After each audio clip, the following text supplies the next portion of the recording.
Good morning. Good morning. How's everyone doing? We got our first comment from over there on X from our friend I Know Buddy. Good morning. Yes, it is good morning. I'm doing good out here on the East Coast of the good old USA. Doing pretty darn good. Getting ready for... In nature, people used to hibernate into caves, I guess. Well, we don't do that, but we do get ready for winter, mostly stocking up wood. I have a lot of wood that I still have to split, and I have to stock it up. Not doing that yet. I'm not going to stock it up close to the house where I bring the wood in yet, but I'm splitting wood. I started splitting wood again yesterday. That's for next year. I let my wood age at least 1 year before I use it for the fire, for the wood-burning stove. So I must say that I'm very excited about the iPhone 17 Pro Max. It is really a big upgrade in video, which is what I buy an iPhone for. Good morning, Daniel, from Quebec, Canada. I bet you it's cold up there, isn't it? Seems like it would be. Even though here it's 70 degrees, something like that. Turn that off. No, I don't want that. I think it's 70 degrees. Problem is these glasses are for the computer monitor. These glasses are for everything else that I do, driving and stuff. So this is specifically a 3-foot focus on the computer monitor, because the normal focus when you go to your optometrist and tell them that you want a computer, is that going good? Glasses. There we go. That normally is 2 feet. So every time that I would get computer glasses for years, it was wrong. And I said, listen, I measured from my glasses to the screen and it's 3 foot. So I don't want it, the 2 foot doesn't work. And they fixed it last time and it worked out well. 65 degrees Fahrenheit in Lincoln, Nebraska. Very, very cool. That is very cool. So anyway, my iPhone 16 Pro Max, I have nothing but good things to say. Now, if you notice, mine is black because I got a case. I ordered a black case for it, and it covers up everything, even the area where the camera, what do they call that? A plateau, the camera plateau. Listen, Tim Cook, everybody at Apple, I want a big iPhone Pro Max. I don't want the little skinny thing. I'm glad you went the opposite direction of making it smaller, and started making it beefier. This thing is phenomenal. I still have my 16 Pro Max as well. I did trade in my 15. It's already back in the hands of Apple. They gave me $520, which wasn't, it's okay. I mean, I could have got more than that locally on Facebook, but I didn't want to bother with it. It's just not worth it. A 2-year-old iPhone, yeah, I paid a lot more than that for it, but it's just not worth me dealing with Facebook Marketplace. So Apple has it. Good evening from Denmark. Got my Hohem iSteady V3 Ultra this week. Unfortunately, my iPhone Pro Max case ND filter combo also you're kidding me. Also exceeds 400 grams. Oh, you must have a big, heavy case, because this one, with an SSD and the Hollyland mic setup, is 320 or 318 grams. And it does balance on my Instagram and my Instagram on my Insta360 Flow Pro 2. It's a 300 gram weight limit, but this actually balances. You have to balance the gimbal before you turn it on. You got to, do the clamp thing and move it till it's balanced. It does balance so far. It does balance. And one of the things that I discovered, not a surprise, you cannot handhold this phone when you're shooting ProRes RAW open gate. You can't. There's no image stabilization whatsoever, and it's just all these micro jitters no matter how good you are at holding it. So if you shoot ProRes RAW open gate, which I've been shooting all weekend, it's got to be on a gimbal or it's got to be on a tripod. There's no hand holding this thing. Everything looks all shaky. Now you can stabilize it in Final Cut Pro, which I've done on a few shots. Summer heat will be back for about 6 more days. Winter station set about 24 Celsius or 80 degrees Fahrenheit. There you go. There you go. Yeah, but anyway, this is the best iPhone upgrade for years, for video. For years. I am ecstatic about ProRes RAW open gate. Not for everything I shoot, because it's not for everything. The file sizes are too big and you don't need it. For social media, you can just shoot H.264 without any issue. As a matter of fact, I'm going to, while we're talking, let me go over here and look at something. That's not what I want. Well, I shot, so I did a video, which we'll play a little bit of here shortly, shot in ProRes RAW open gate, and I also shot in ProRes RAW. It's 17 by 9. Those are the two choices you have, 17 by 9 or open gate. Open gate is the full height of the sensor by 4,200 pixels wide, so it's larger than 4K. It's larger than 4K. But if you don't want to shoot open gate, your other choice is 17 by 9. So it's still 4,200 whatever wide, but it's not, it's cropped, so it's more like a 16 by 9 aspect ratio. Both the new case and the snap-on ND filter are lighter than my 69-gram case, and screw-on ND filter is the latter is made metal. And the ND filter is way bigger in size than necessary. See, I don't shoot with an ND filter when I'm outside. I just don't need it. The phone compensates. It does a great job. Now, I do have an ND filter for my DJI Action 5 Pro, but I don't even use it for that. So I understand why you do, but I just don't. I just shoot, let the phone take care of compensating for all that stuff.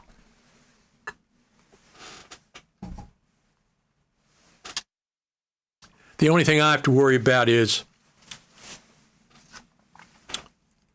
this Lexar 2 terabyte SSD.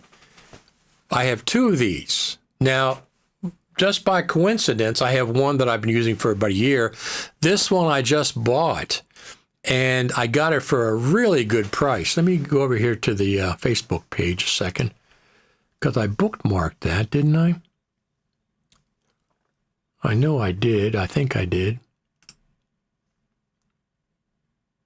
Well, anyway, this is on sale again on Amazon. Let me go over to Amazon. Hold on a second. Let's go over there. I always check Amazon for the Hohem 3.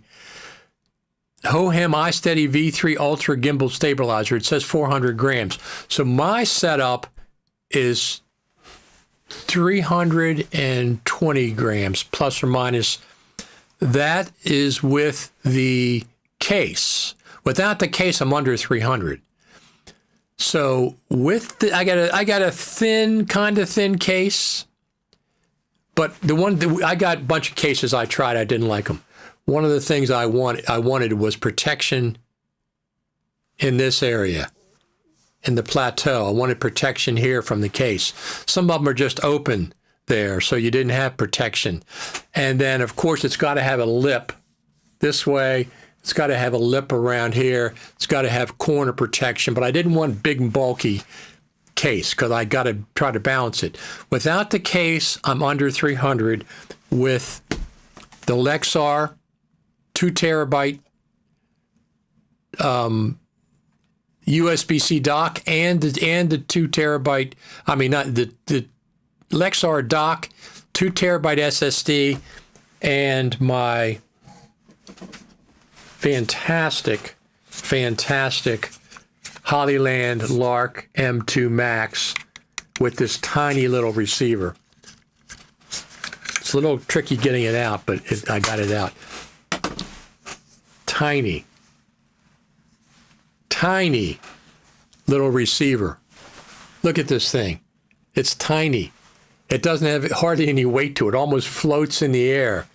So I use this, the Lexar dock, and the 2 terabyte SSD, and plug them all into my phone. Let me go over. I'll show it to you.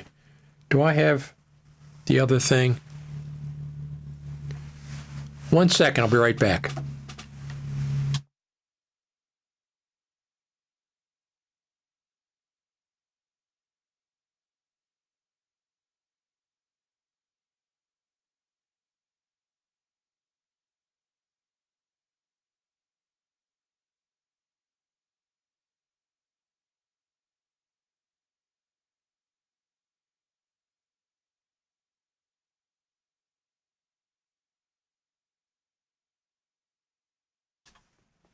A good use for my original DJI mic pouches. These are really nice pouches. So I keep my Lexar dock and HD and the hard drive inside of that. So this is the Lexar dock, 2 terabyte SSD, plugs in via USB-C. You plug it into the back of the phone like this. And then you plug the Hollyland receiver right at the top. So I got Pro Audio, 32-bit float transmitting to my phone via the dock, and I have 2 terabyte of SSD storage, plus the 1 terabyte inside.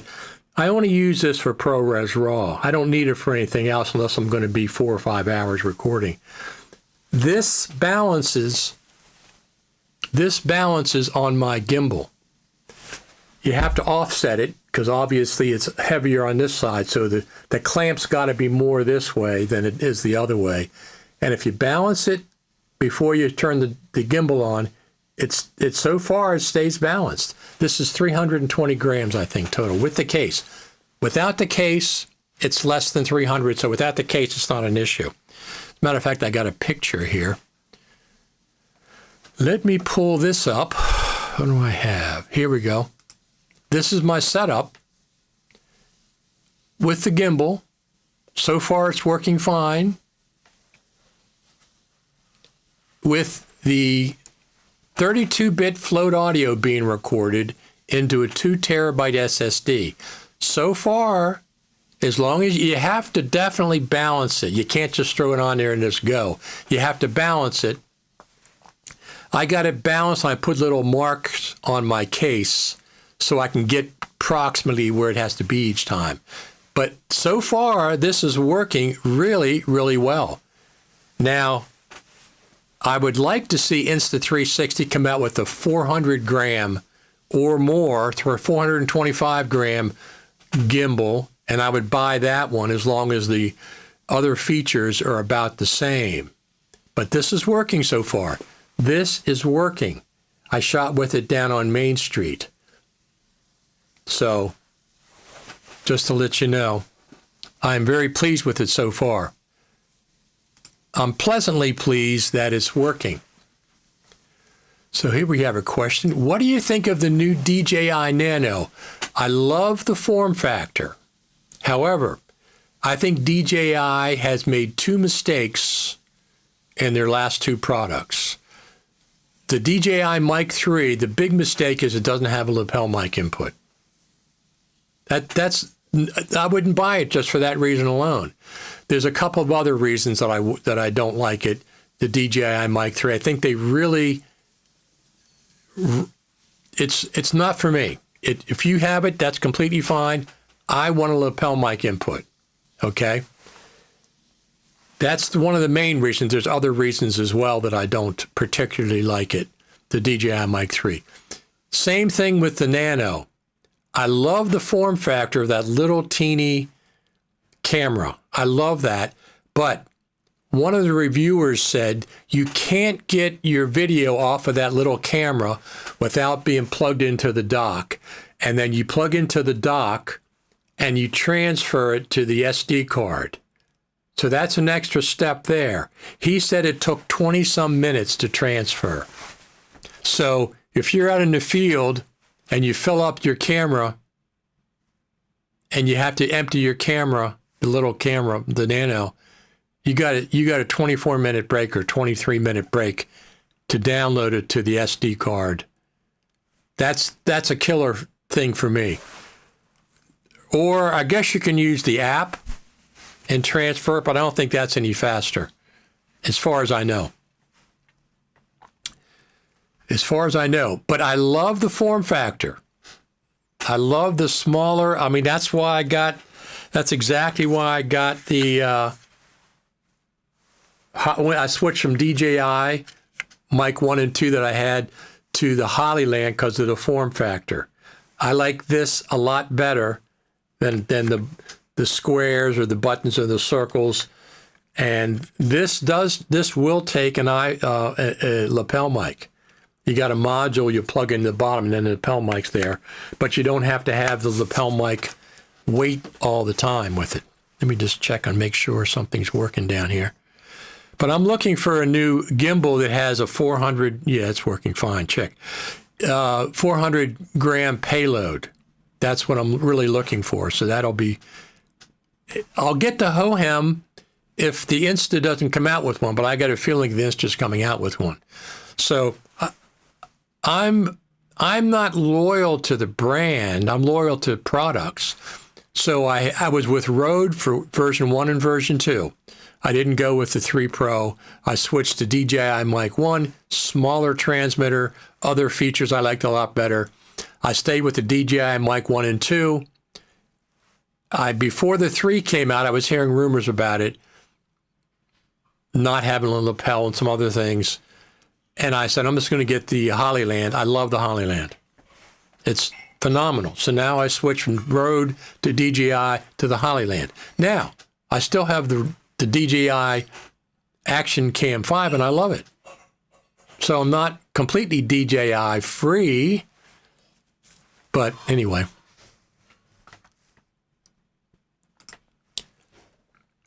If you exclude ProRes RAW, which iPhone 17 would be your favorite? I always get the Pro Max.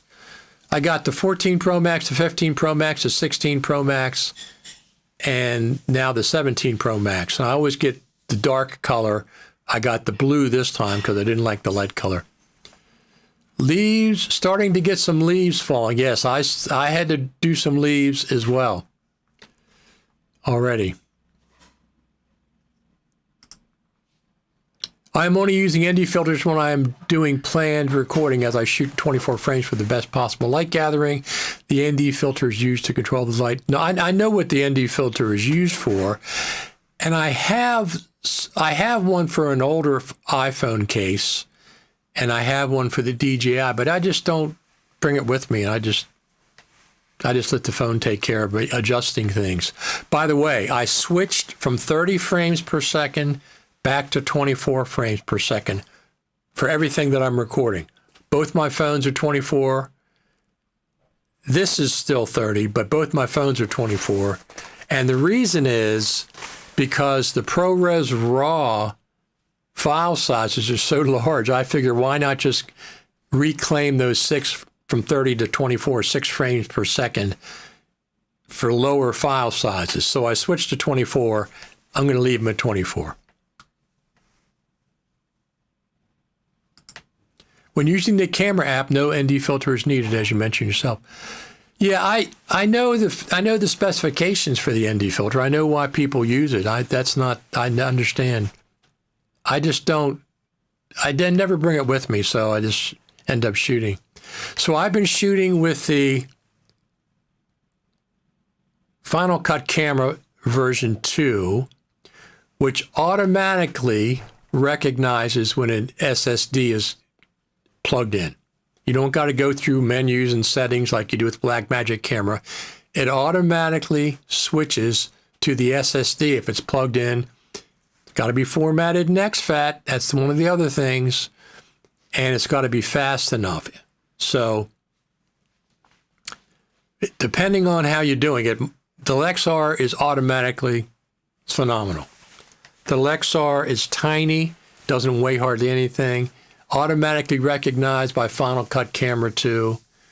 And if you use the Blackmagic camera, which is much more sophisticated, many more controls, you got to go through menus and choose this and choose that. And I love it. I love the camera, the Blackmagic camera, especially if it's free. Grant Petty and that team, thank you very much for doing that. Thank you, thank you, thank you. I got to interview Grant Petty 2 years ago at NAB. That was a real treat. It was. I really, really enjoyed that. If I went to NAB, which I'm not planning on going, if I was going to NAB, Blackmagic camera would be one of the main reasons. Their booth is phenomenal. They have sessions all day long there. The people are friendly. It's always it's the biggest, most attractive booth at NAB currently. But I need more than that to go to NAB. I'm not planning on going this year. I'm not even going to make reservations. If there's a super meet, I would probably go. There's no more super meet. If there is a FCPX Guru gathering dinner that Steve Martin used to put on, I would probably go. Nah, it's not happening. Hasn't happened for years. If there is a Sam Messman Faster Together stage event, Final Cut Pro event or Final Cut Pro stage, I would probably go. All that's gone. None of that's there. If there is a FCP team, Pro Apps team presentation in the convention center like there was in 2017 and 2018, I would probably go. Nah, none of that stuff's happening. There's no special events that draws me to NAB anymore. Going there and walking through the aisles and watching the vendors hawk their wares is not that attractive to me. I can do that from home with YouTube channels. So I'm not planning on even making reservations this year, which I didn't last year either. I made them and then I canceled them. So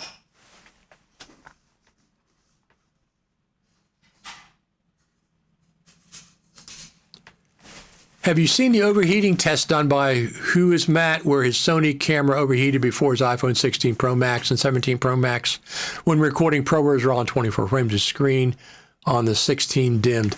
I've had issues. Only time I've had overheating issues is when I'm out in direct sunlight. Then I got to protect the camera from direct sunlight because it will overheat. Other than that, no, I haven't seen it myself. That's the only time.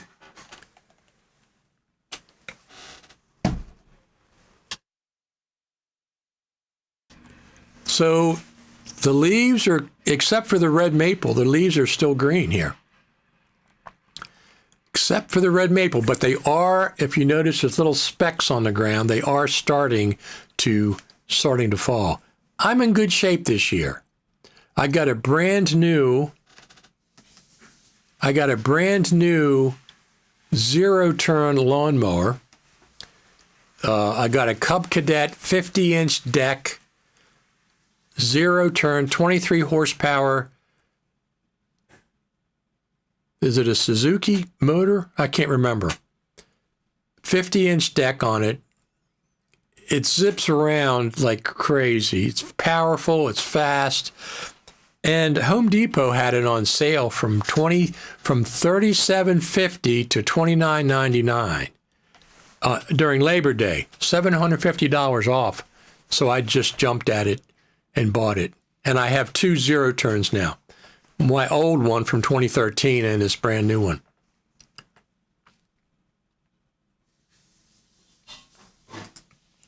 Daniel says, wait for Mac OS Tahoe 26.1 since 26 got a big bug who make one of my apps crash if I ask to update, but it fix on 26.1.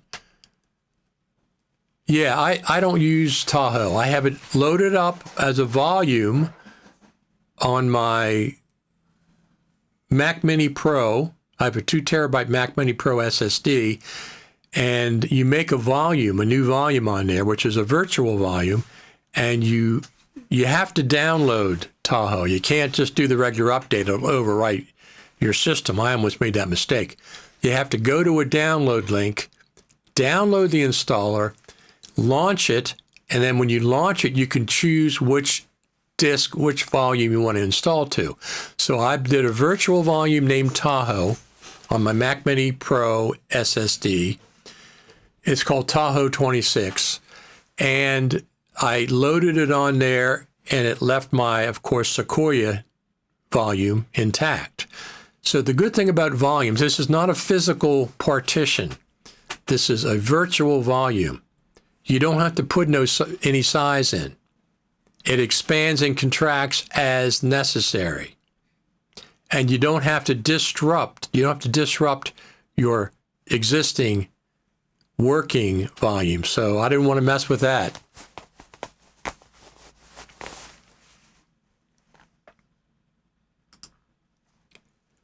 I'm getting, as usual, 29.3 frames per second from a MacBook Pro built-in webcam when I'm expecting 30. Could QuickTime be misreporting the frame rate? I probably think no. I don't think it would be. I don't know why it would be. But I don't, you mean my stream, 29.3 from a MacBook Pro built-in webcam? Are you talking about when you're broadcasting? Yeah. I don't know about that, but I switched both my phones, and I'm going to switch my DJI Action 5 to 24 because when I record in ProRes RAW, now I liked Apple Log, and now we have Apple Log 2, but I also like filming OpenGate, and you can only film OpenGate with ProRes RAW. There's no other way at this point to do OpenGate, which is the full sensor, unless you're recording ProRes RAW on the iPhone 17. Now, I still have not got to the bottom of why you need a external SSD for ProRes RAW. It could be just the fact that the frame is bigger, so it needs more data. I was thinking maybe it was a licensing issue for the RAW situation that Apple had with them in 2019. Haven't got any clarification, so I don't know what's causing it. But you need an external SSD. I did a video on that 10 days before the iPhones came out. People kept saying, oh no, you get to 2 terabyte, you're going to be fine. I said, I don't think so. Not from what I've seen. You have to have an external SSD plugged in. Has to be formatted in exFAT. And if you want to do 120 frames per second, you have to erase it each time. That's what Apple recommends. That's what Apple recommends on their website. So,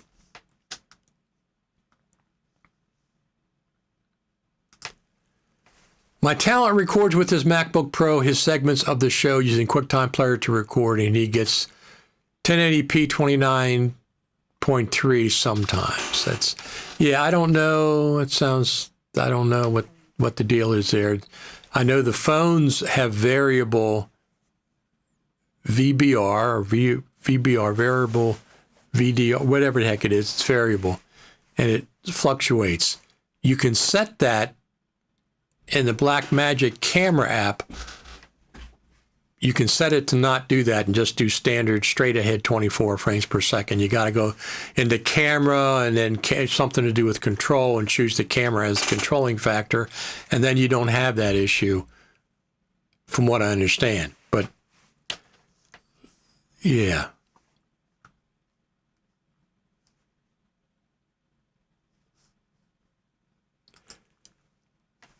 External SD requirement may be because for shooting many projects will fill the external SSD too fast. The internal SSD. We've been able to record ProRes on the internal for years. I know people have been saying that, but we can record ProRes on the internal SSD for years. For years now. That's not, I mean, is that a small part of the issue? If you don't know how to manage storage, then that's on you. I think the open gate nature of ProRes RAW, it must have exceeded what Apple feels comfortable with. And because it's a much larger file. Let me go over here. Hold on a second. Let me pull this movie up. So this is a movie we'll watch. Let me just play a little bit of this. I recorded ProRes RAW down on Main Street. I have data rates. I'm going to have the file sizes in this movie.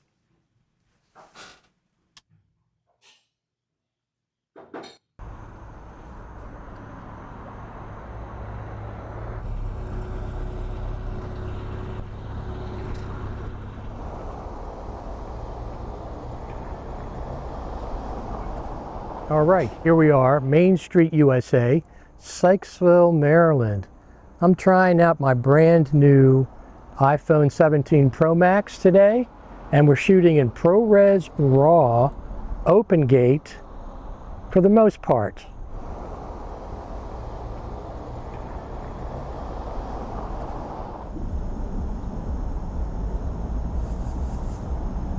I'm going to shoot some ProRes RAW 16:9 as well, just to compare. So this is the file size. Let me turn myself on here.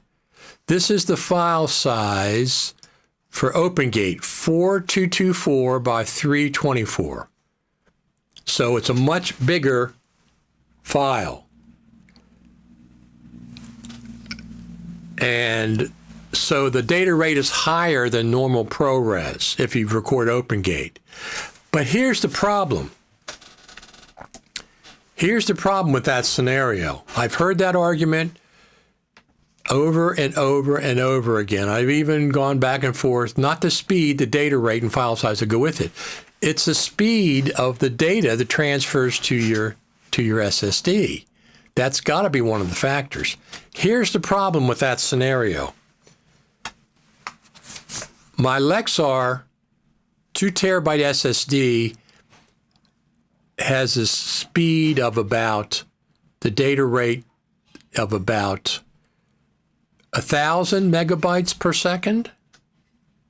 Right. The write speed is the speed you're talking about, not the read speed, because it's not about playing the video back, it's about recording it. So my Lexar, which can record ProRes RAW without any issue, I've recorded over an hour so far, the speed of the drive is, testing it is like 1,000 megabits per second. When I test my internal, one on my iPhone 17 Pro Max, it's through the roof. I mean, it's through the roof. It's like a 10,000 write or something. It's ridiculously fast. So it's not about the speed of the SSD or the data rate that the stuff can be written. Something else is happening. Filling up your internal SSD, that's always been an issue if you're recording in ProRes log. It's lower than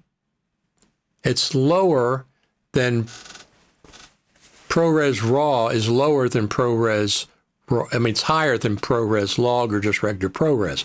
It's a bigger frame, more data being transferred via the pipeline. So we've been able to record ProRes since what? The version 13, 14, 15 for 3 generations now on the internal one. Full ProRes files. I think Blackmagic even enabled ProRes HQ on the internal drive. I don't understand. I don't know. Apple should tell us. Final Cut Pro team, Pro Apps team, Apple should have a tech note explaining why an external SSD is required. They should. There's no information whatsoever about the new iPhones and ProRes RAW. I've seen no note from Apple that says you need in order to record ProRes RAW, you need an external SSD. I haven't found one anywhere. I know you do. It pops up on your screen, and it's got to be formatted NextFAT, but I've seen no note from Apple about that. I also like to know why. It's not the speed, it's not the data rate going into the drive, because the internal one's faster than my external one. Something else is going on. Filling up the drive? What about 16 Pro Max and the 15 Pro Max and the 14 Pro Max recording ProRes? You don't think that fills up the drive? Of course it fills up the drive. But that's been going on for a long time. Now, ProRes RAW fills up the drive faster, and it's also a higher data rate. As a matter of fact, let me go over here and pull up some of my, I'll give you some, I will give you some. Let's do this. QuickTime movie.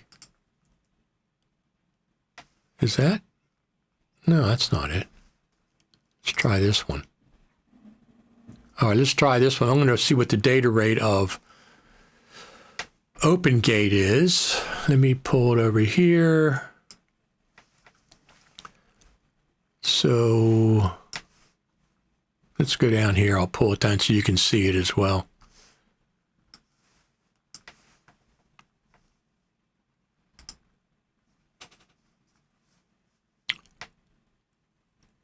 Let's do this. MacBook, here we go.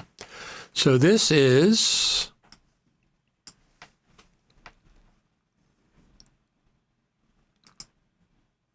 overall bit rate is 872 megabits a second, or megabytes, whatever it is.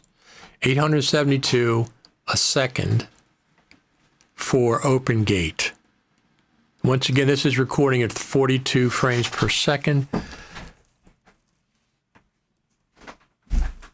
Huh. So is that a mistake that they have the lowercase b on that, and it's megabytes per second or megabits per second? I don't.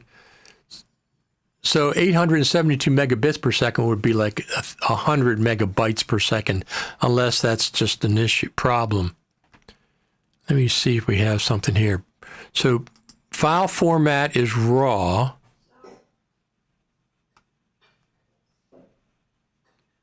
See, bitrate mode is variable. Bitrate is 862, and here's the size, 424 by 324. And it's interesting, frame rate mode is constant, and the frame rate is 24 frames per second.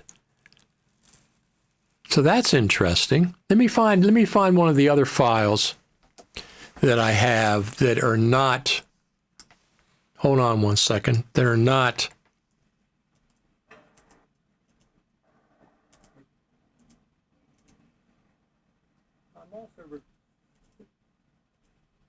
here we go. Okay, this one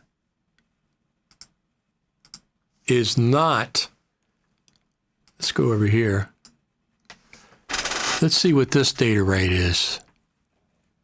Yeah, this is the overall bit rate is 647. So this one is 200 megabits per second less bit rate than the full one, than the ProRes RAW OpenGate. This is the 17 by 9. This is the 17 by 9. It's still ProRes RAW. See, it's still ProRes RAW, but the frame size is 424 by 2240. So this is the 17 by 9. It's 200 megabits per second. Megabytes, I don't know if they made a mistake. Megabits would be like 100. There's a factor of 8 involved there somewhere.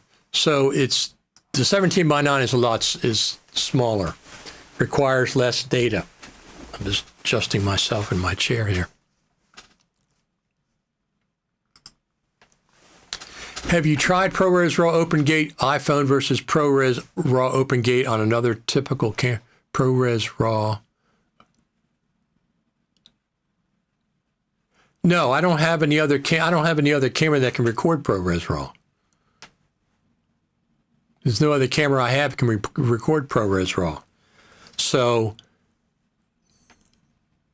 but there is a difference between ProRes RAW recorded with other cameras and ProRes RAW recorded with an iPhone. Here you go. So this is the raw settings inside of Final Cut Pro 11.2. Processing. You have standard and you have ProRes RAW. iPhone ProRes RAW. There is a difference. The difference is that the iPhone ProRes RAW has more metadata available in the file than standard ProRes RAW. This is one of the first settings that you choose when you are working with iPhone ProRes RAW in Final Cut Pro 11.2. So that's one of the differences. So I don't have any other camera that can record ProRes RAW. I don't have any other camera that can record ProRes RAW OpenGate to compare it to. And I have my Lumix S5 Mark IIX. It records RAW out of the HDMI port. Out of the HDMI port, and you can get an external I don't know why.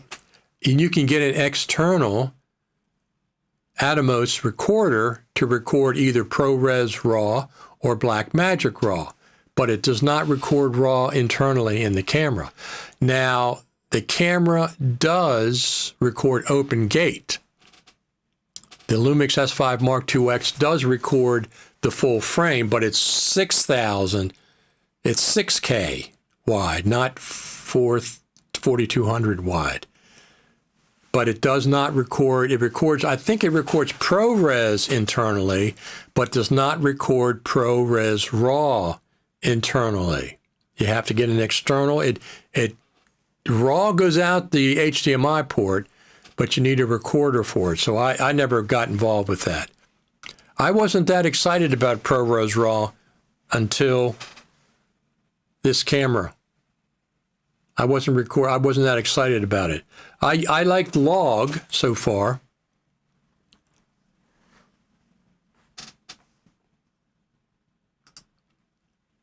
Looking at Reddit, it seems the lack of internal RAW recording is due to red patent mentioned earlier in streams and is hitting Sony, Canon, Blackmagic, and Panasonic as well. That could be one of the things. Here's the thing. If it is the red RAW patent, because Apple lost a court decision in 2019 to the red RAW patent. Now, since then, it's been taken over by Nikon or somebody, and they're a lot friendlier. But if it is the red RAW patent, think about this. Camera manufacturers would have to pay that licensing fee for their cameras, right? So if they sell 1,000 cameras, 10,000 cameras, 100,000 cameras, that is what they'd have to pay licensing on. In Apple's case, the vast majority of people are not worried about ProRes RAW. I would say the majority of people, I would say a lot of the people are not worried about ProRes RAW, and they sell millions and millions and millions and millions and millions of iPhones. So they'd have to pay that licensing on all of those iPhones, even if people aren't using ProRes RAW. There's a world of difference between the amount of iPhones that Apple sells and the amount of cameras that a regular camera manufacturer sells. So there's no way that they were going to pay a licensing deal on cameras, all those iPhones that they sell. If that's the case, that's one of the things. Maybe it's a combination of things.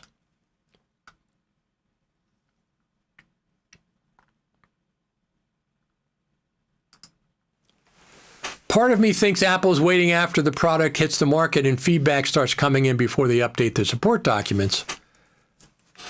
But don't you think that Apple should have put that into your documentation with the iPhone 17 Pro and Pro Max from the beginning? ProRes RAW, all over the place. ProRes RAW, not even a footnote that says you have to record to an external SSD. Nowhere in any of the advertisement, nowhere in any of the videos did they say that. That's information that the consumer would like to have. Now, I suspected that from the beginning, and I'm covered with the Lexar. I have two of these. I got one that's still in the box, and I have one that I've had for a year. So I got 4 terabytes of recording ProRes RAW. And I think when I first plugged this in, it was like 2.5 hours of OpenGate ProRes RAW for the 2 terabyte SSD. So basically I have 5 hours that I could record OpenGate ProRes RAW on my iPhone 17 Pro Max. 2.5, it might have been, 2.5 for 2 terabytes. That probably sounds about right. So Apple should let their customers know. I mean, I didn't really care because I figured I was recording on the external, but people were arguing with me before it came out. Oh no, the 2 terabytes can be plenty fast. I said, I don't think it's the speed. I think something else is going on, and they still haven't said anything officially. So it's okay. I did a video. It's got a couple thousand views. Thank you. Don't forget to like and subscribe. Absolutely. Give it the old thumbs up and subscribe. Thank you very much for saying that. I forget to say that sometimes. But anyway, I'm very, very satisfied with this deal. Let me see if I can pull that up there. So I'll pull up the Blackmagic camera. Now, I don't know if you can see that, but right here it says Lexar. I can't get it closer, but right here it says Lexar. Automatically recognizes this Lexar drive that's plugged in automatically, and lets me record. Now, I don't know why it keeps switching, but I don't want it 30 frames per second. I switched to 24. 4K resolution, yes. Apple ProRes RAW, yes. Oh, LUT preview. Isn't that interesting? So I got it, the LUT preview is on, and I got it 24 frames per second, ProRes RAW open. You have two choices, 17:9 or ProRes RAW.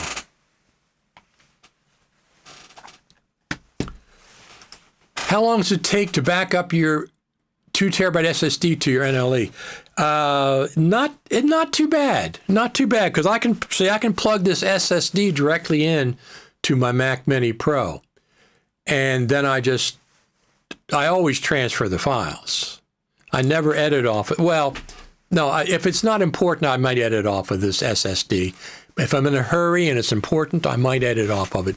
But normally I just drag the files over to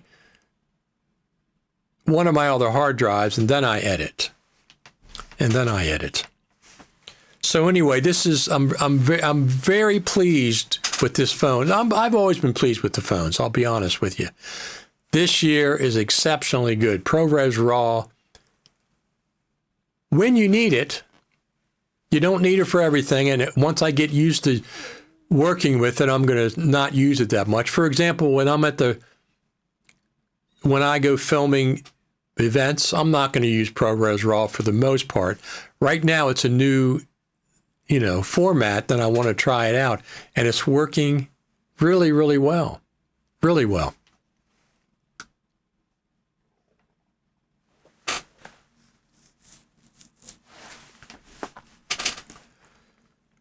Really, really well. So, what else is going on in the world of Final Cut Pro? Are there any bugs in 11.2?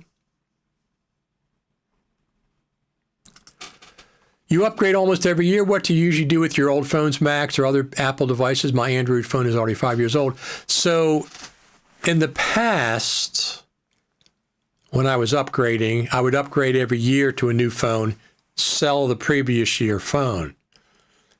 Apple didn't give me enough for a 1-year-old phone, so I'd sell it locally on Marketplace.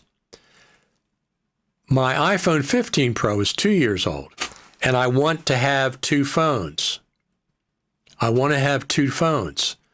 So I keep the 16 and the 17. So next year, when I get the 18 Pro Max, I'll trade in my 16 Pro Max.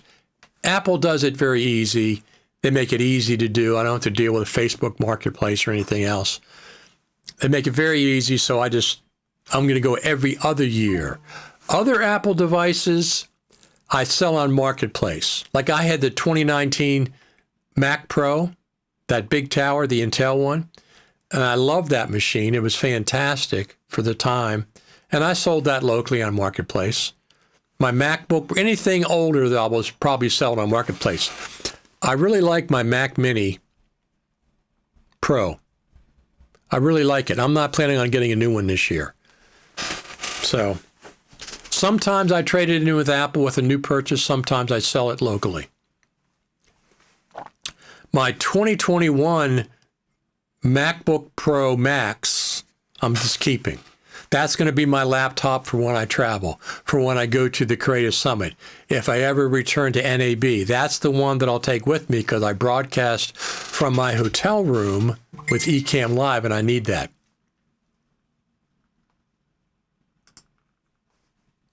Haven't upgraded 11.2 yet, as I don't have the 17, but I have made my 11.1.1 backup, absolutely. You trade your phone into Apple's store instead of reselling it to other people. Is that better? No, it's not. It's better because it's easier.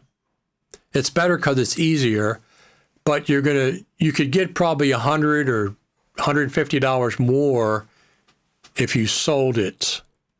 I don't use eBay. I stopped using them. They charge 10% on top of all the other nonsense. I will never sell anything on eBay. But I sell locally on Facebook Marketplace. And I have 5 states that are in my proximity: Pennsylvania, Delaware, Maryland, of course, DC, and Virginia. Anybody from those 5 states, if they're interested in what I'm selling, can drive to my location, which is about an hour, a little over an hour away. So if I'm selling, it's going to be locally on Marketplace. I only accept cash. I don't ship it. You have to come locally to meet up, and then I'll demo whatever I'm selling, show them that it works, etc.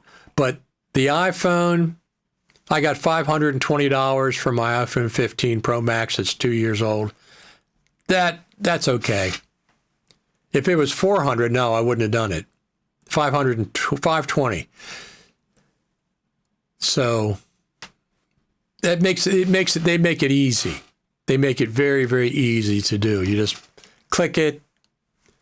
And one thing that I noticed is they didn't ask how much storage I had on my iPhone 15 Pro Max. They just said, choose your model. Does it work? Does it turn on? No breakings in the screen? Yes. Those are the only 2 questions you had to answer. They didn't care about the storage capacity. It didn't raise your price. So that's another reason why I got the 1 terabyte with my iPhone 17 Pro Max, because it's a $400 increase for 1 extra terabyte. and it makes no difference in trade-in time. It would make a difference if you're selling it in person, absolutely. But I like Final Cut Pro working with ProRes RAW. I'm going to pull this down here.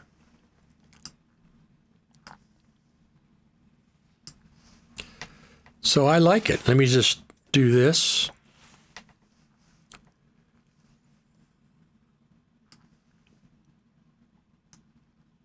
All right, let me pull this up. So this is ProRes RAW in Final Cut Pro 11.2. I'm recording a little tutorial. And the way you get to the ProRes RAW controls, either in the browser or the timeline. So let's just go to this clip here. Let's go to this clip. Now this must be in the browser. But anyway, we'll go to this clip here. And then you go to the inspector information. Click on that. And at the bottom, you have a new floating HUD. What the? Oh, you know what? That's the wrong. Hold on a second. That's not going to have it because that's not ProRes RAW. Let me go back to another project. ProRes RAW. Main Street. Main Street.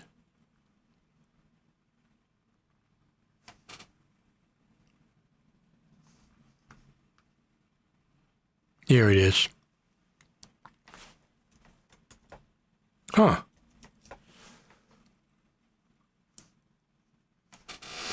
All right, here it is. So this is, let me pull myself over there. This is a ProRes RAW clip. Oh, you can see, I don't want to do that. Well, I can do that here.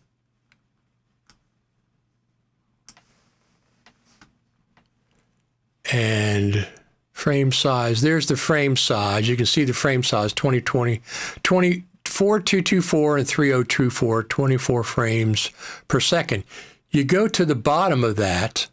So you go to the inspector, and then you click on the info button, and you go to the bottom, and you have a floating HUD now. Modify ProRes RAW settings. And it's a floating HUD. You can put it anywhere you want on the screen. So, as you can see, there's standard and ProRes RAW. Captured ISO, you can change the ISO to anything you want. Exposure bias, which is just like the ISO. As shot white balance, as the phone picked it up, but I don't usually use that. Color, temperature, tint, demosaic standard, or if you go to custom, then you can adjust these additional controls, which I usually just leave it as standard. Raw to log, you have Apple Log and Apple Log 2, but once again, I shot it in Log 2, but this is not where I make the adjustment. But this is a floating HUD. You can put it anywhere you want. You can put it anywhere you want. So I like that. I like the floating HUD. Rather than going from here, all the way up to here, here, all the way up to here, it's just a matter of you can place the HUD where you want it.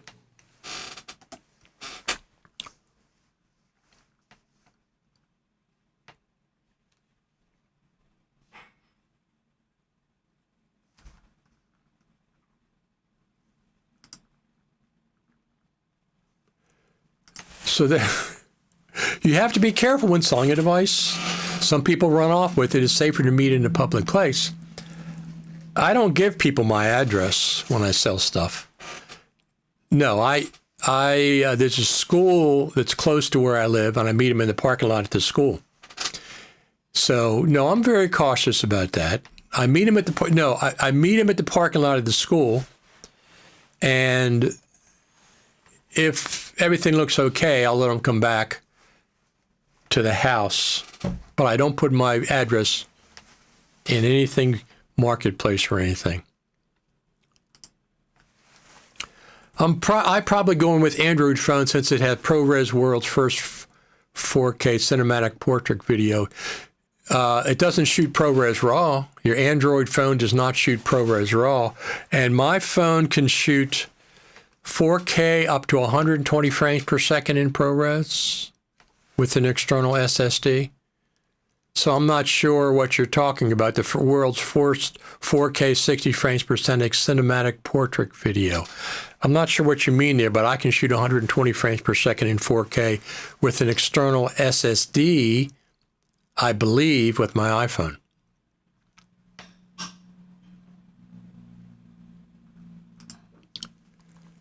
I got an external 5 terabyte drive for my MacBook Pro, but I don't see a way to download a Tahoe installer to put it on the external drive. Do I go through software update and abort the restart to get the installer? No, I would not do that. I've had problems with that. They used to be able to. How did I get the installer? To do a search for, let me see if I'll do a search for it. I found the installer, direct download. Hold on a second. Let me do a search.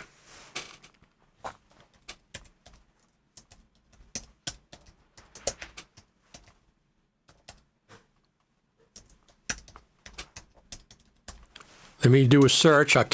This one.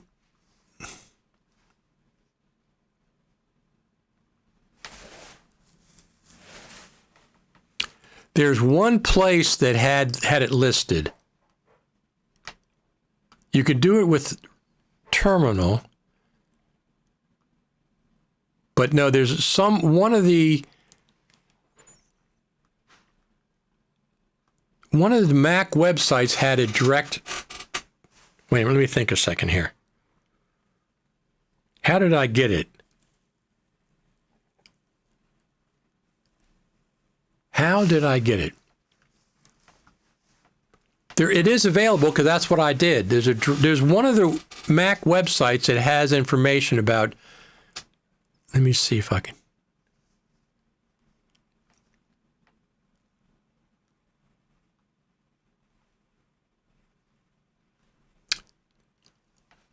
There it is.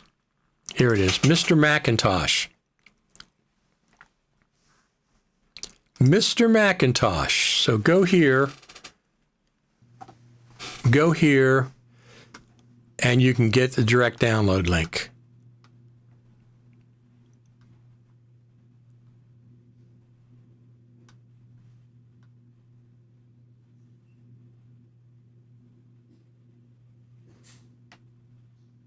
Well, yeah. Starting with Tahoe, Apple decided to create a full installer download page. I got it somehow. I don't remember. I got it from this guy, but I did something else. Yeah, a floating inspector would be nice to have. I liked at least some things. I don't want the full inspector, but some of the things to stop going back and forth all the time from.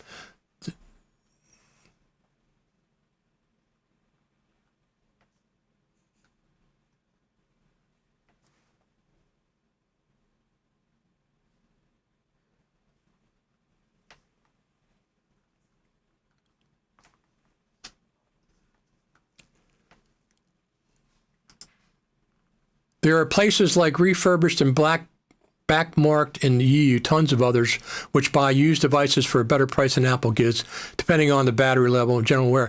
No, I understand that. But Apple makes it easy. It's one click. You don't have to worry about anything else. They make it very, very easy to do. So I'm not going to give them my iPhone 15 for $400. 520 is okay. That was all right.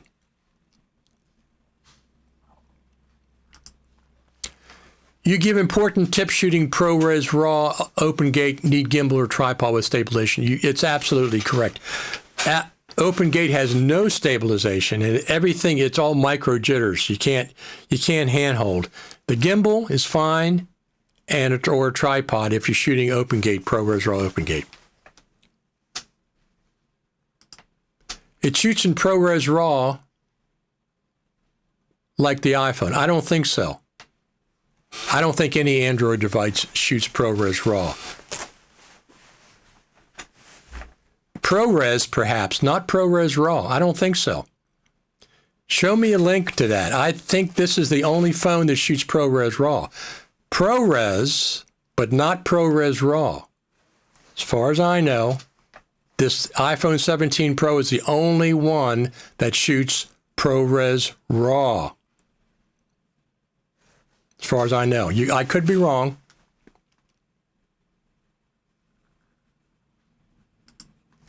Thunderbolt 5 drive, I'll find out. I downloaded it. Let me see if I have a note about that. I might have a note. I figured out something. Let me see.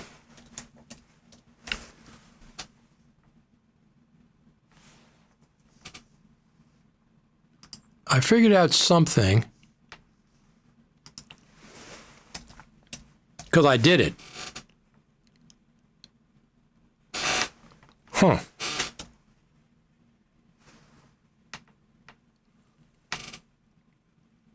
I forget, how did I do it? Well, let me show you something I have. Hold on a second, because I made a copy of it.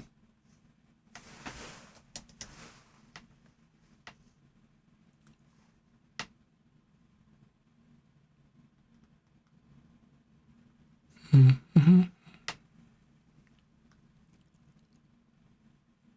I don't remember how I did it, but I did do it. I did do it.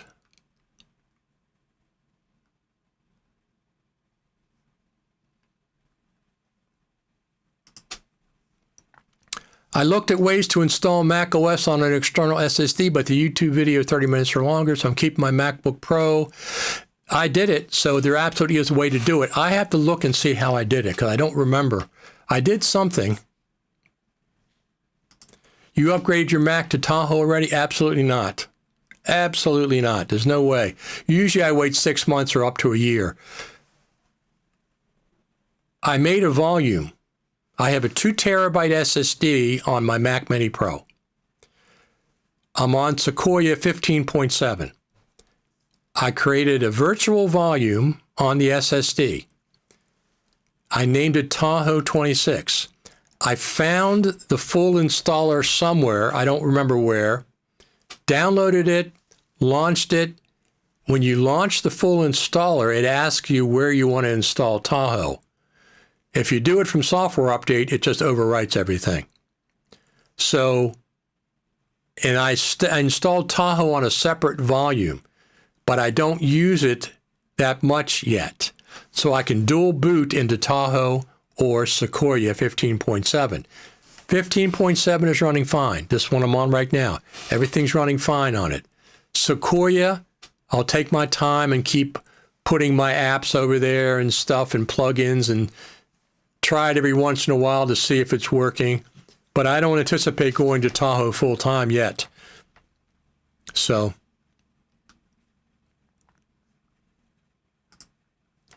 no, that's not what I did. I was not a beta installer, so.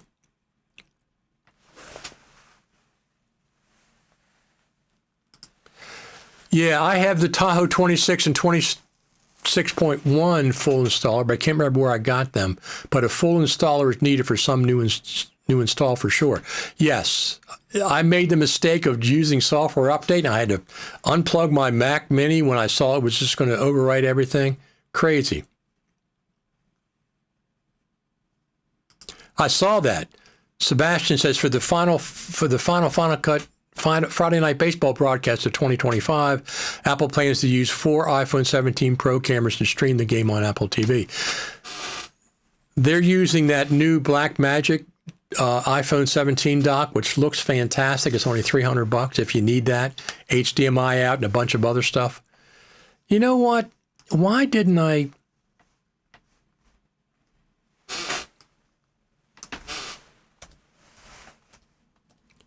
make a note about that? I don't know why I didn't make a note about that. Usually I do.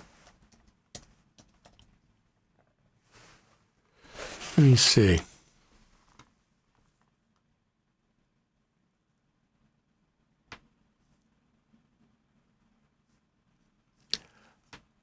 Somehow I got the complete download.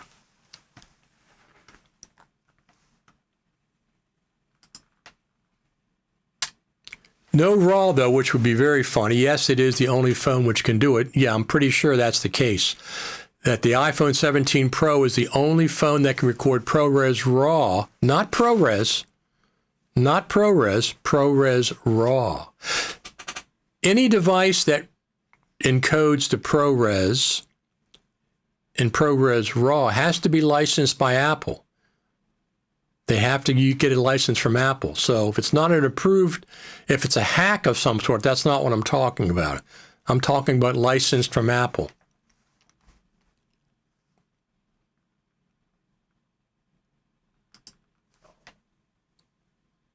My problem is I do not want to have two versions of macOS on my 1 terabyte SSD. Both my Macs are base configurations. They top out at 1. It's not really a problem because the volume is virtual. It expands and contracts as necessary. You can also install it on an external SSD. You can create a volume on an external SSD and install Tahoe on that. And if it's plugged into your Mac, when you boot up, you'll be able to choose that. So you don't have to just use your internal. That's what I did in this case, but because I have a 2 terabyte, because I knew I was going to do that. I took the risk of installing everything. Everything works out well. Well, the other thing is, if you're going to overwrite your existing SSD, Mac OS, do a complete backup. Time machine or otherwise, so you can always revert back. You can't do a clean install without a full installer, but disk image of the installer, otherwise this full install will disappear after the full install. You know what? Let me just see something. Hold on a second, because I know that I did this.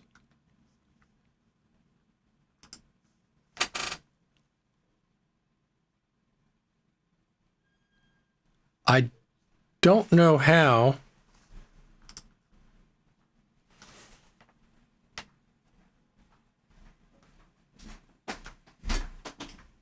Hold on a second.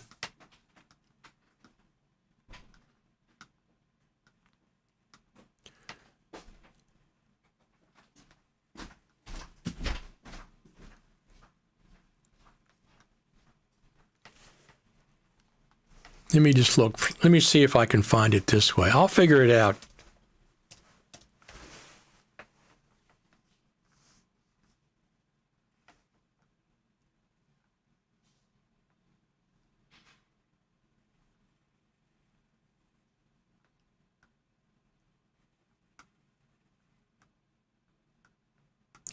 I'm looking for Tahoe, what I did.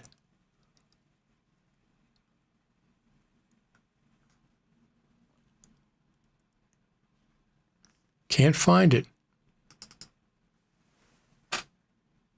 I cannot find it. I don't know what I did exactly, but I did something and I found it.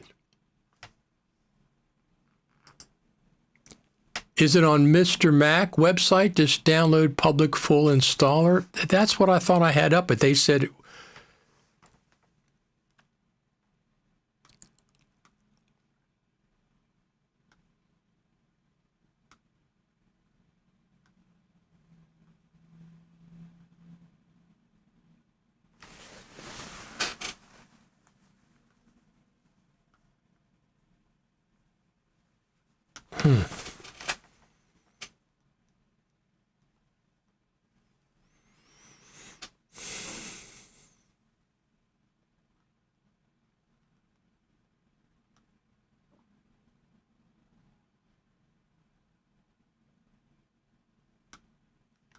they changed something.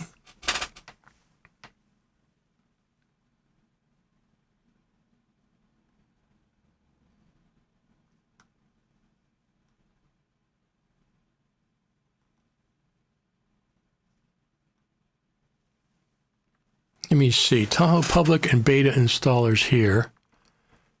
Is that where I got it?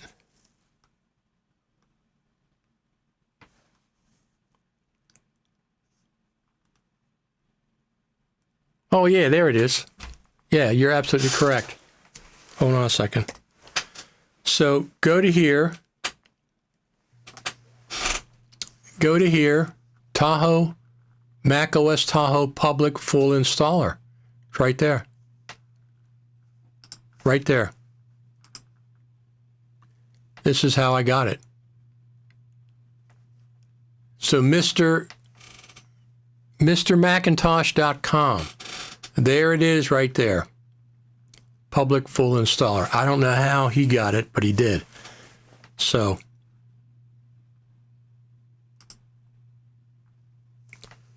and it's downloading.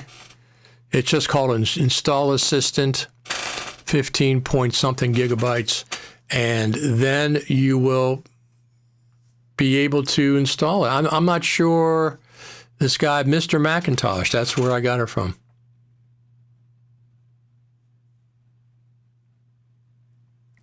There you go. That's it, just right on the thing.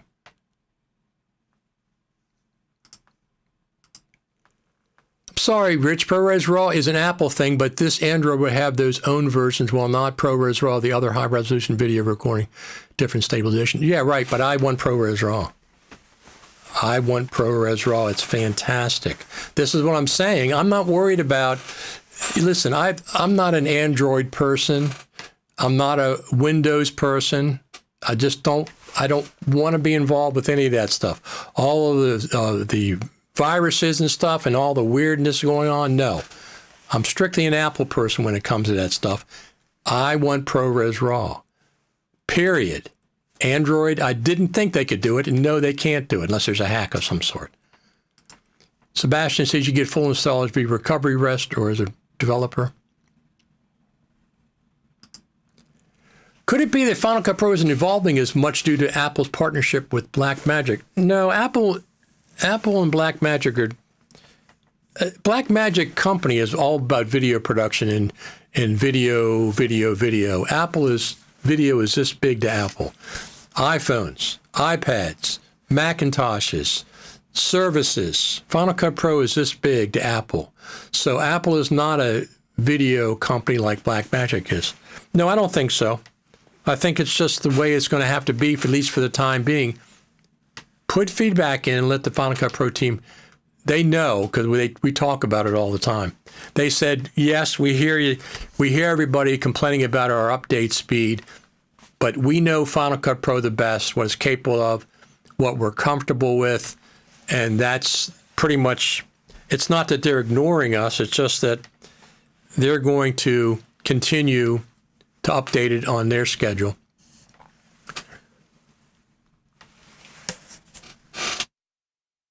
And if you want to stick with Final Cut Pro, that's just one of the things you got to put up with. I like Final Cut Pro. I like DaVinci Resolve too. I like both of them. So, yeah, I'm still downloading the installer. So that's how you get the full installer to install on a volume. The good thing about the volume is virtual. It's virtual, which means it expands and contracts as necessary. It isn't a partition, which is a physical space on a drive. It's not what it is.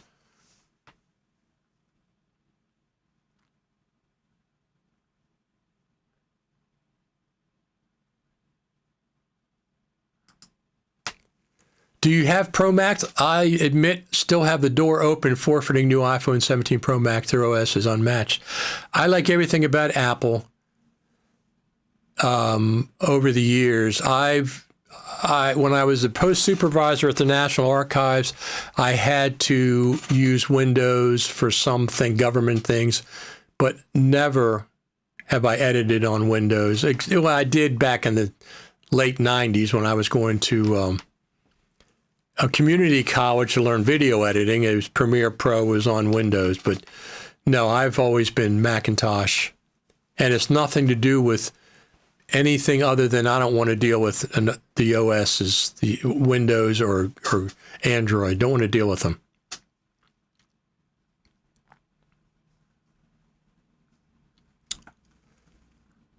Got it downloading to my iPhone. We'll move it to my MacBook Pro when done. There's very, very cool. Final Cut Pro and DaVinci Resolve use a different workflow so Apple and BMD can work on a collaborative timeline way of speaking. I don't think they're ever going to. Well, we'll see. We'll see what happens. I like DaVinci Resolve a lot. I could absolutely work with DaVinci Resolve if Final Cut wasn't around. I like Final Cut's my go-to. It's just a very, very, very, very fast editor. But I like DaVinci Resolve as well, and I like LumaFusion on the iPad and iPhone. I mean, I can edit video on my iPhone with LumaFusion. You can't edit Final Cut Pro on a phone yet. It would be surprising if they don't do it because Premiere has their free version on the phone. If it's completely free, no spyware, I'll probably go ahead and download it when it comes out. But I'm liking 11.2. I'm liking 11.2. So, and Tahoe. We'll see how that continues to evolve. I am about 50% or 60% have my apps. Like one app that doesn't work anymore in Tahoe was Text Expander. I have an old version of Text Expander because I don't want to get a subscription. So I use that, and it works in Sequoia. It does not work in Tahoe anymore. So now I switched Tahoe over to Atext, which works in Tahoe, a text expander. But I haven't, that's just one of the apps. I have dozens of apps. Look at my dock. Look at my dock.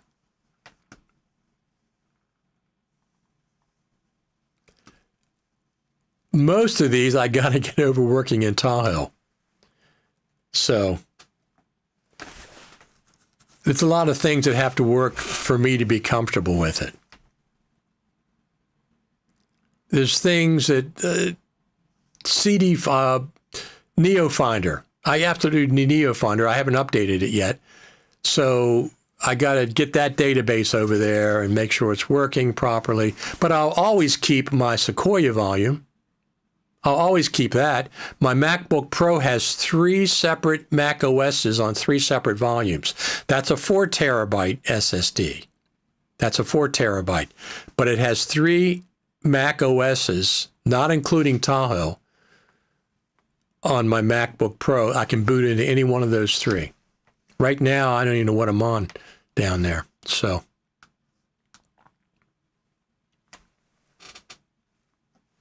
Thank you very much for the thumbs up. It is appreciated. So what's next for Final Cut Pro? Let's talk about that.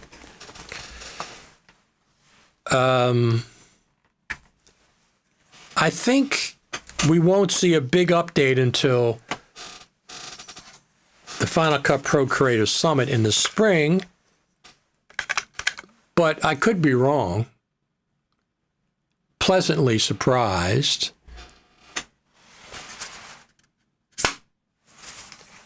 And they could do a feature update or 2. Who the heck knows between now and then?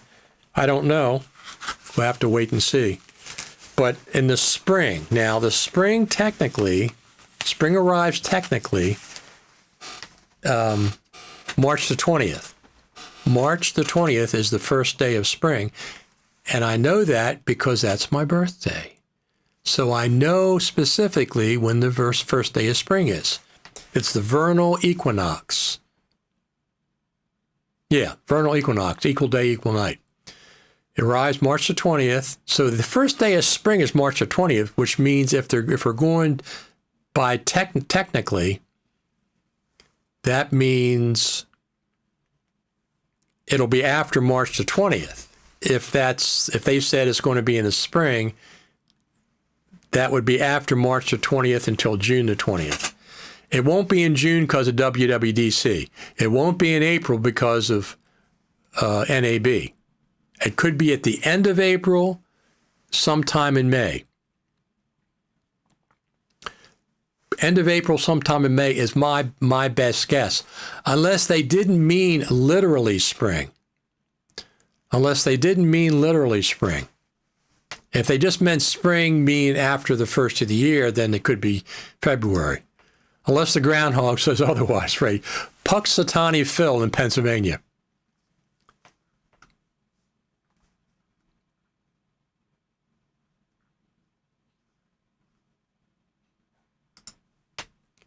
What was on my mind, Richard, is Final Cut Pro magnetic timeline is best for many projects, but DaVinci Resolve is better at some work. Absolutely it is.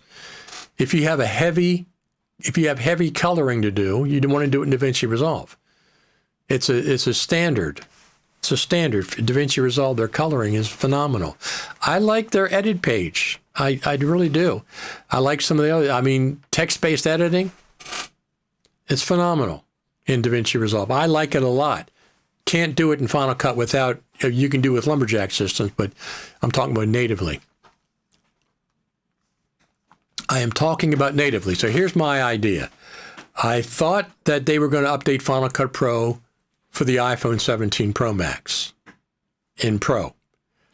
I thought there was going to be a feature update. There indeed was. On a Friday afternoon is when they released Final Cut Pro 11.2. It's kind of exclusively a 17 iPhone Pro and Pro Max update for Final Cut Pro. It does have features related to that. So that was September. Go ahead 6 months from now, which I would expect another update, feature update. That's going to be in the spring. They're going to make an announcement in December. FMC and Apple are going to make an announcement with some more details about the Final Cut Pro Creative Summit. They said it's going to be in the spring. If they mean literal spring, it's going to be after March the 20th. It could, there's a small chance it could be at the end of March, but I don't think so because FMC is involved with NAB. That's their biggest event of the year. So they're super busy during that time frame, end of March to middle of April. After NAB, give FMC a time to relax, the whole crew over there. So you don't want to rush it right after that. So I'm going to say toward the last week of April through mid-May, those 3 or 4 weeks are probably when we're going to see the Creative Summit dates, because they don't want to get into June because that's WWDC. Once again, Apple's busy. So if they mean literal spring, it's after March the 20th. I would say second half of April to middle of May would be my guess. That's when we're going to see a next update at the Final Cut Pro Creative Summit, as far as a big update.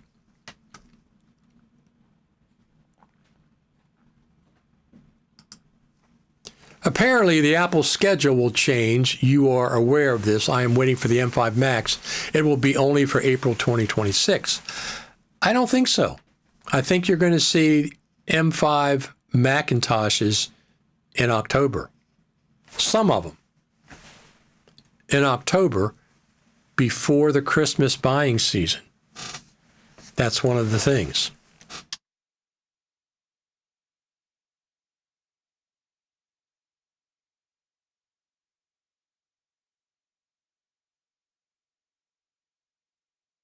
That's one of the things. They want to get product out there for the Christmas buying season. So we don't have too many leaves. The red maple is shedding a lot, but the big oak's not too much yet, but it's going to be happening soon. It's going to be happening soon. So I expect another Apple event in October. It'll be the M5 Macintosh events. What Macintoshes they update to M5? No idea. No idea. Am I looking for one? Probably not. I'll probably keep my M4 Mac Mini Pro. I am ecstatic with it so far. It's been phenomenal for a year. So everything's working good. Logic, what happened to Logic Pro update? They updated compressor, motion, Final Cut Pro. Nothing. Logic Pro is not updated. Now, Logic Pro has its own independent schedule a lot of times, so that can be updated at any time. But we'll have to wait and see. December, we'll be hearing from FMC and Apple about some information about the Creative Summit in the spring. Maybe some dates would be great. Maybe a location would be great. If it's going to be at the Juniper again or some other place, that would be great. Maybe some of the tracks. It won't be finalized. It won't be finalized because they don't finalize things sometimes for a couple weeks before the summit. Is it cold where you are on the East Coast? Nope, it's warm. It's warm. It's like springtime weather. The coldness comes November, December for us. September, October, it starts transitioning into getting colder months. Even November, a lot of times, it's warm on the East Coast. But December, January, February are probably the end of December through February, the coldest months, typically, but not 100%. Not 100%, but typically, end of December, January, and February are the months we likely have big snows and stuff. Yeah, so I'm probably going to get a new snowblower this year. Ariens, A-R-I-E-N-S, is the one that I'm looking at. It throws snow 60 feet in the air. That's what I want. That's what I want. I have a big driveway. Half of it's like getting from my house to the main street. Half of it's just on my property going back to the big shed I have where my equipment is, my yard equipment. So I'm going to get an Ariens snowblower. Probably the 28 SHO, super high output is what I'm looking for. We're looking for a good price. So Final Cut Pro, let's just say 11.3 at the Creative Summit. That's probably a fairly safe bet sometime in the spring. Between now and then, they're going to have an update. It'll be 11.2.1, which will be a bug fix update. They could always throw another feature or two in. If the feature wasn't ready for 11.2, but they want to get it out before 11.3, they could do 11.2.1, 11.2.2 with a feature or two, but there'll certainly be a bug fix.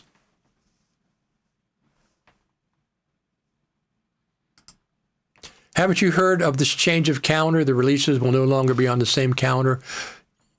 Yeah, the last one would be released. I've heard about that for the Mac OSs. I've heard about that. No, Apple's going to have an event in October. I'm telling you, they're going to have an M5 event in October, and they're going to release some M5. The calendar thing is for Mac OSs, Mac OS, iOS, tvOS, watchOS. They've changed all those to the next year, 26.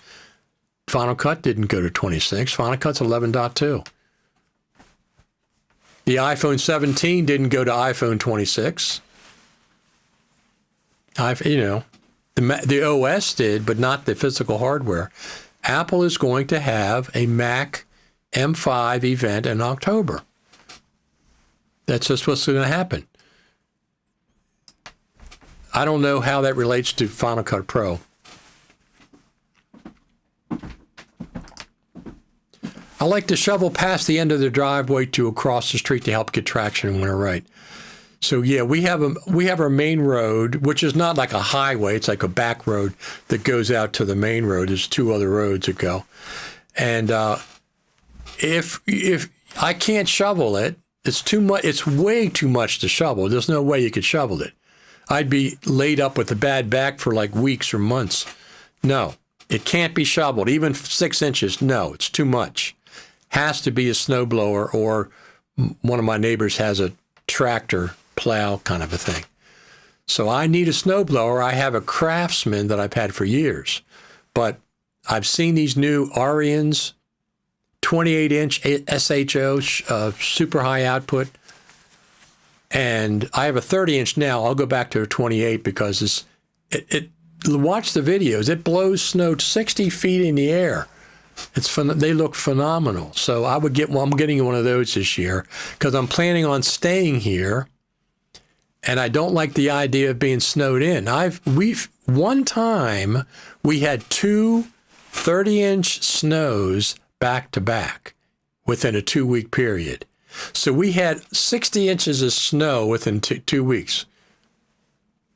I wouldn't get out for 6 months if I didn't have a snowblower that could work that kind of stuff. Now, that doesn't happen often, but one time. But we often get 6 inches to a foot of snow. It's too much to shovel. There's no way I could shovel that amount. It has to be machine, so I'm going to get that, looking to get that snowblower. I'm waiting for the 2025s to come out and see what the difference is. But anyway, that'll be fine. I'll, of course, post video on that. Let's go back to our movie here a little bit.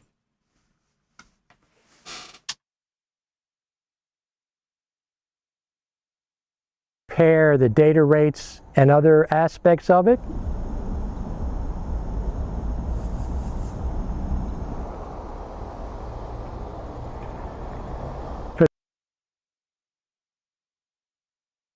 Of it.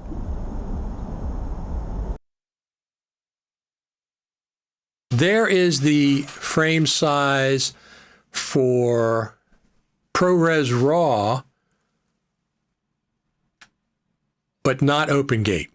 It's a 17:9 aspect ratio. 20. It's still the full width, 42/24, but the height is only 22/40. So this is more like the 16:9 frame, but it's still ProRes. I wanted to do both.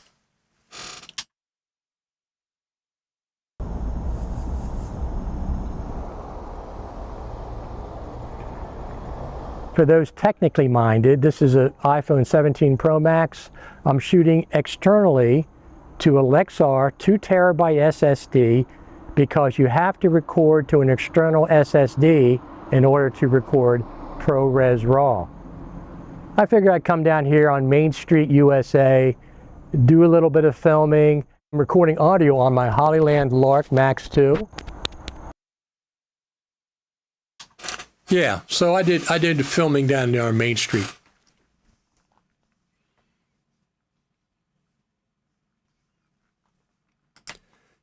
You hardly get any snow in the Netherlands. You just get, is it always warm, or you just don't get snow?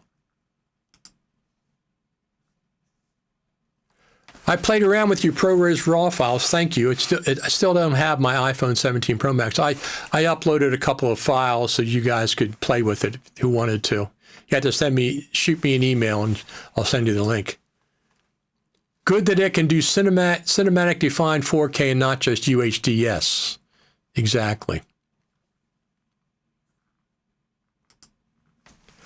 Apple will celebrate the 20th anniversary of the iPhone on June 29, 2027. Will it release a foldable phone?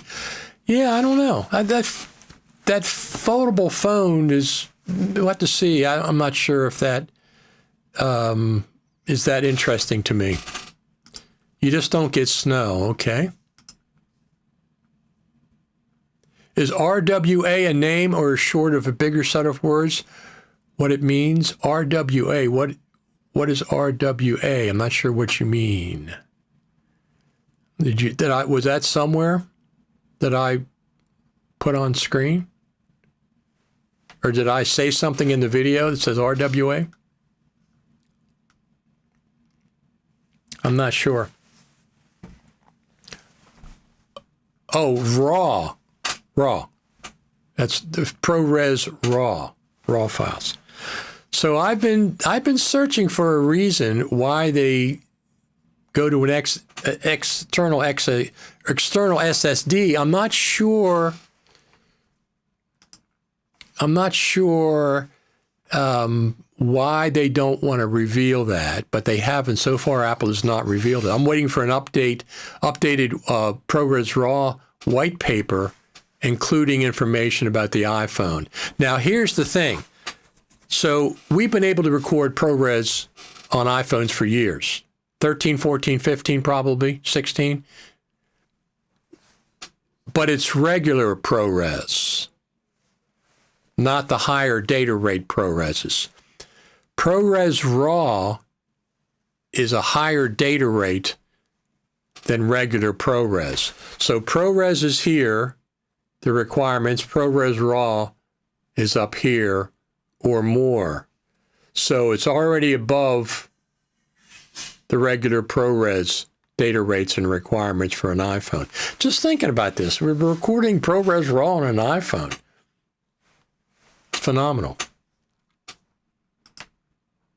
It's really useful. So the RAW is you get the raw sensor data from the iPhone, from the raw data from the sensor. That raw data is not useful in any way until it's processed, demosaicked, and a LUTs applied or whatever. But it's the full sensor data. There's no processing, so it's not as sharpened, it's not as saturated and stuff. So it's nice to have that iPhone RAW floating HUD to start the process with. To start before you color correct and everything. I still color correct on top of that, but it's just nice having that full data. And it's 42, whatever it is. It's wider than 4K. If you took that ProRes RAW OpenGate file and placed it in a 1080p timeline, for example, you'd have all kind of framing options. But anyway, so the next event is going to be the Apple M5 event sometime in October. I'm sure they're going to do it. I don't know what Macs are going to update. I don't really keep track of that. I got my Mac Mini Pro, M4 Mac Mini Pro. It's phenomenal. Very satisfied with it. I got my M1 Max 2021 MacBook Pro, which I really like. So I'm all set for Macintoshes for right now. I got my iPhone 17 Pro Max.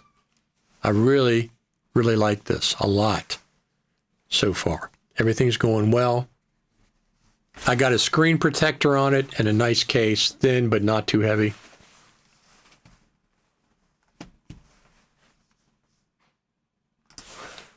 I was thinking if RAW was an abbreviation of long term, like we use L to say long op. I understand. No, it just means the raw data. It means the raw data from the sensor. That's what it stands for, as far as I know. They do capitalize it, though, don't they? ProRes RAW. Let me just, I'm going to check on something.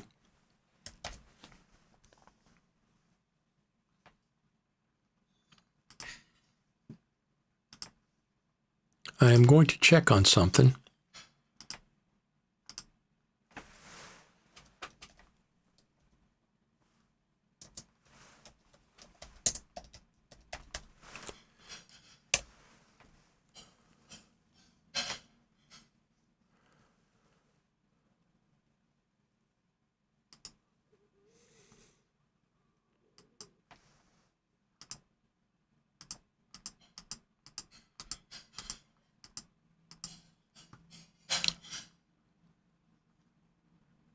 No, it's still the same. So this is from 2023. It's going to be it's 2.5 years old at this point. So data rate. So let's go to the data rate here.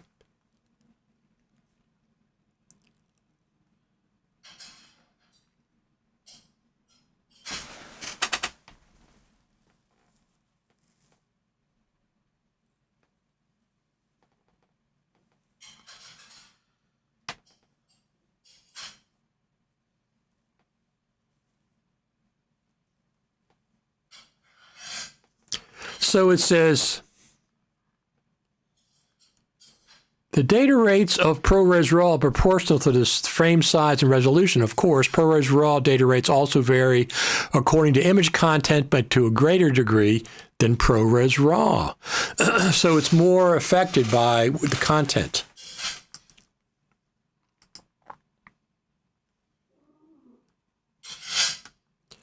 And it's higher.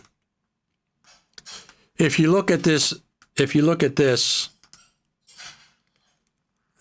is ProRes RAW HQ.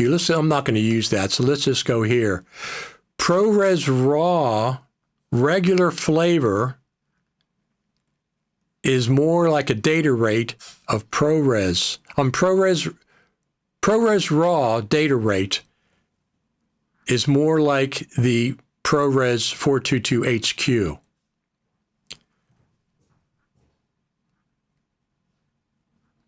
So this data rate is like the next higher data rate of ProRes RAW HQ. It's a higher data rate than just regular. It can be. It can be.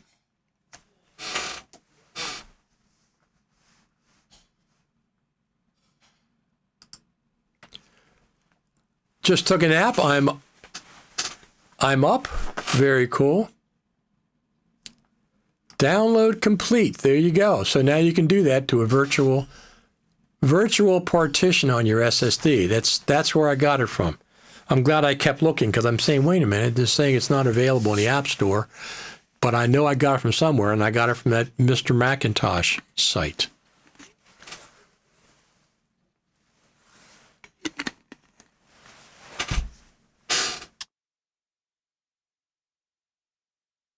Going on in the backyard. Let's check.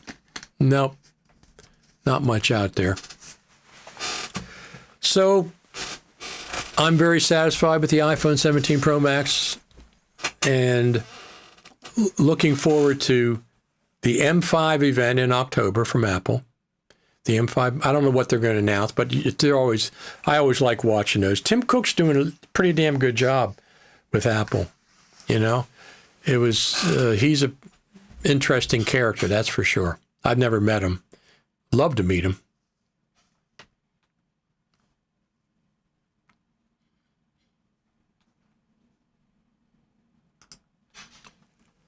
The iPhone, as far as smartphones, has too much in comparison to other phones, not mentioned the app, because I'm getting one now.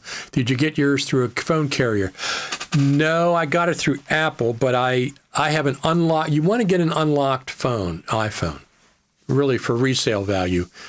Unlocked. Mine is unlocked, but I do have a carrier that I use for the cell service part of it. So in unlocked, you can go to any cell service that you want. They have an incredible deal if you want to sign a 3-year contract. They'll give you $1,100 off your phone in any condition. $1,100 off on a new iPhone, but you got to sign a 3-year contract to stay with the carrier. I didn't want to do that. I don't sign contracts for carriers anymore. So I just got my phone through Apple. They took the trade-in value off. I already sent it back. It's ready to go.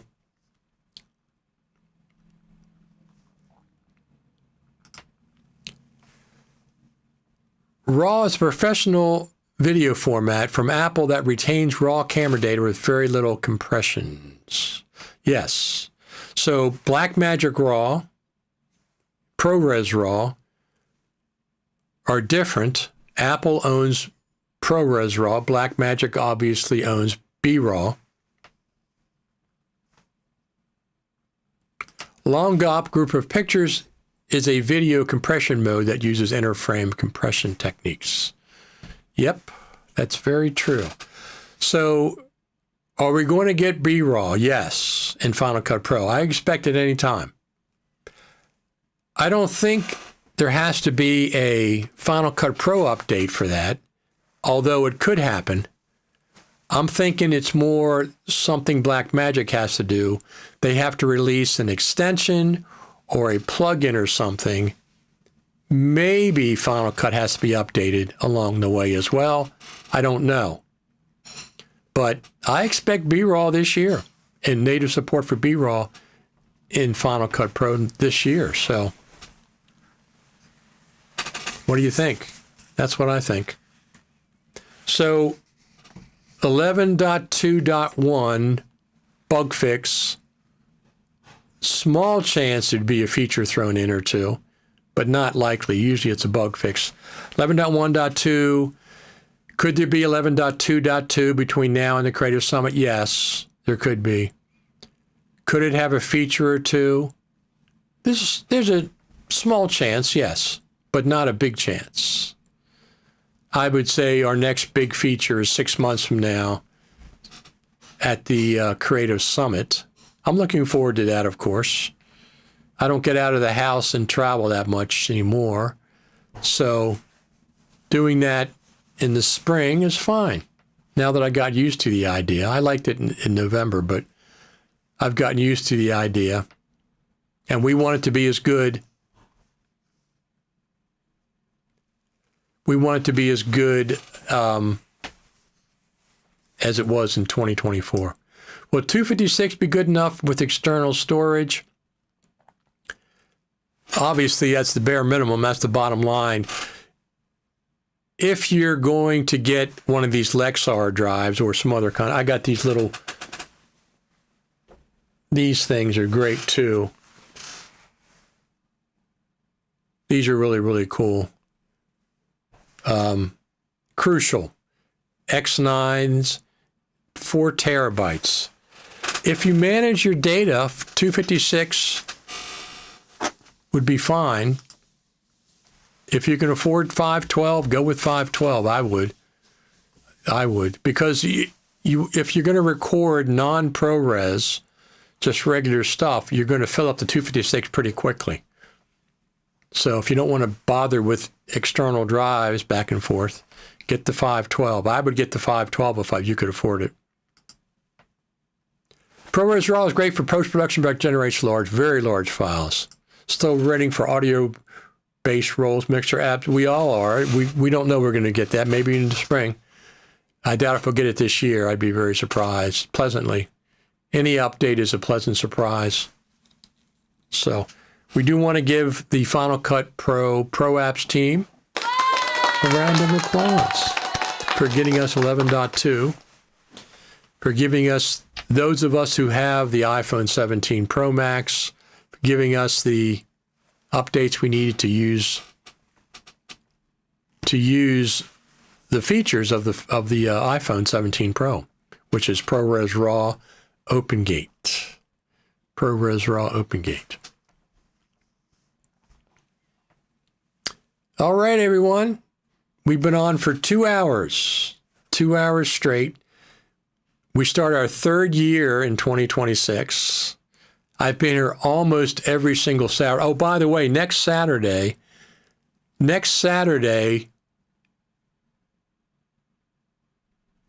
it's going to be, we're going to do late, 2 o'clock in the afternoon Eastern.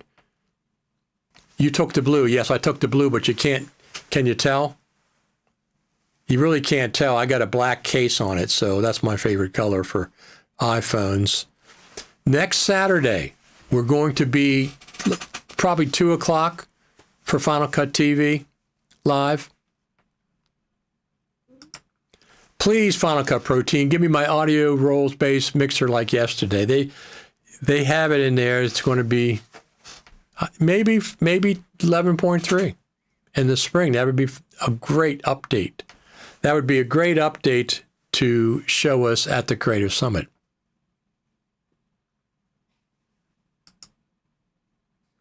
Just watched the latest Apple TV Plus movie, All of Me. Characters were using fold-out Android phones. There used to be, I think in 24, that TV show, you could tell who the bad guys and the good guys were on what kind of phone they had.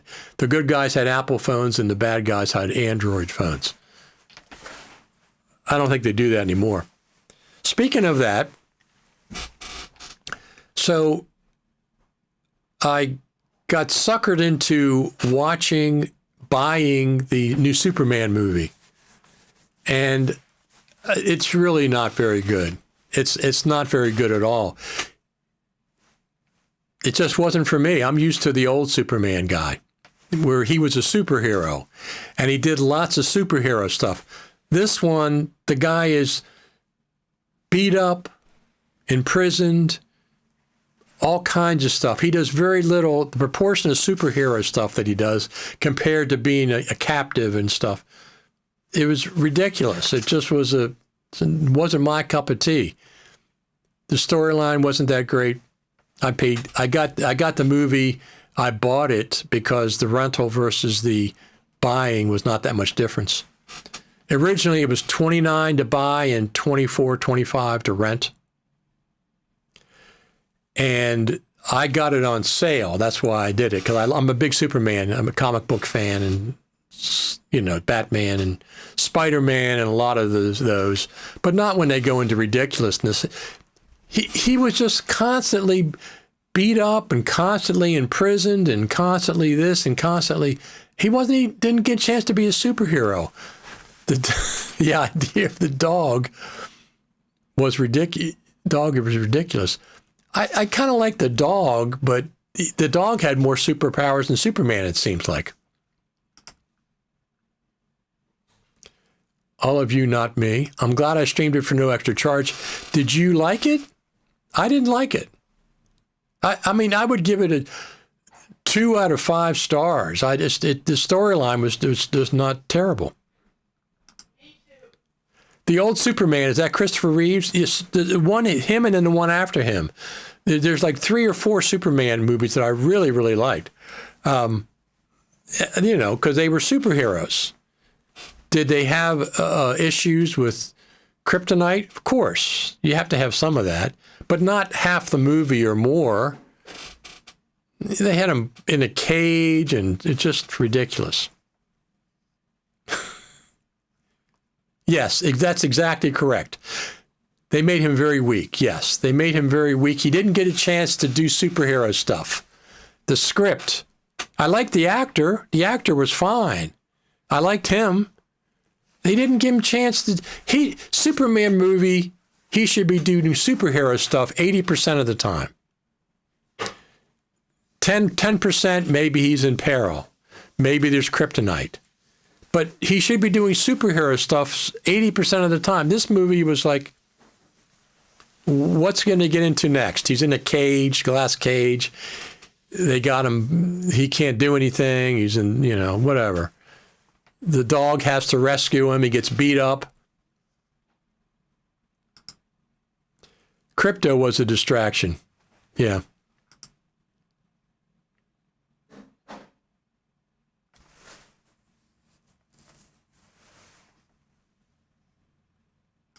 Who the heck is Mr. Terrific?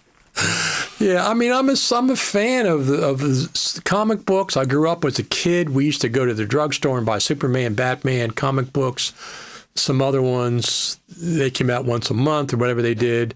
And then when they did the movies, they were fantastic, even the TV series. I can never record Apple ProRes RAW OpenGate on my external SSD. Anyone have the same problem? I wonder if it's the iOS. It could be, but I sent you a link, Space Monkey. The drive's got to be fast enough. You got to have a fast enough cable. You got to have it formatted as exFAT. Erase the drive. First off, erase that drive. Start from scratch. No, it right from the beginning, using the Final Cut Camera 2 app, it recognizes the drive instantly. It could be the iOS development beta problem. It could be, but they should know that. Same setup, but check your SSD and see if it's formatted in exFAT. And erase that SSD. What SSD you have? The Lexar? Erase it, format it as exFAT, try it again. There's something wrong if you can't. I sent you a link to a video of all the requirements from Apple. But definitely, just because it's formatted in empty it out, erase it, reformat it as exFAT, try again. If not, there's something wrong with the SSD or something wrong with the phone, or get rid of that iOS beta. You have to try the full version. It works fine. It's worked fine right from when I first got it. Absolutely. Thank you. Thank you for tuning in. All right, I'm going to get out of here for today. Next Saturday, we're going to be, because I got my morning is completely booked next week. I can't do it at 10 o'clock. I could do it maybe. No, I can't do it in the morning at all. So I'm going to get rid of my stuff in the morning that I have to do. I'm going to do a live stream about 9:30 or so. Not for Final Cut, for the Humane Society of Carroll County. But probably 2 o'clock. Just pay attention to subscribe to the channel. As you know, this is the channel. YouTube.com @RichardTaylorTV. Subscribe, thumbs up, tell your friends, etc., etc.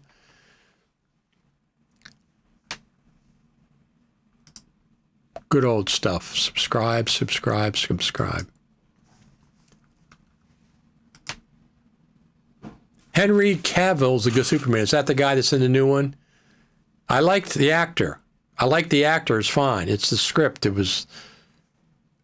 read it. I paid $18 for it. I bought it. I mean, I bought the movie. $18 for it. No. I kept waiting for the superhero stuff to happen. Superhero stuff. It was minimal. Very minimal. He was very weak. He's always being captured, always being put in glass cages. Lex Luthor was always messing with him too much. There was not enough superhero action in that movie, in my opinion. But yeah, I would definitely not recommend it. I'd give it a thumbs neutral. I wouldn't give it a thumbs down necessarily. Why does Superman wear boots? Shouldn't his feet just be involved with the rest of him? Yeah, but he wants to see his toes. I want to see him in costume. That's what we have. The original Superman, the cloth was from Krypton, and it also was impervious to bullets and scratches and stuff. It couldn't scratch it. This one, Superman's bleeding, and he's getting beat up, and it was not Superman. It's like, what was that? I don't know what that was. League Justice Henry Cavill. I'm not sure who that is. Anyway, that's the deal. So next Saturday, probably about 2 o'clock, we'll come on and do another one, but it won't be in the morning next Saturday, so be aware. The normal channels will know everything. So anyway, everybody, I'm going to get out of here. Thank you all.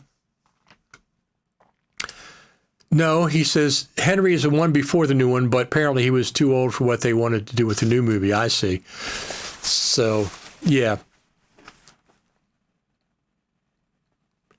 I like the Superman actors, but the scripts, when I want to see a superhero movie, I want to see them do superhero stuff. I don't want them getting beat up.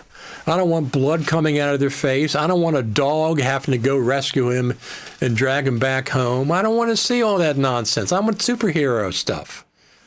It's, that's what I'd like to see. Batman's the same way. I love the first couple Batmans a lot.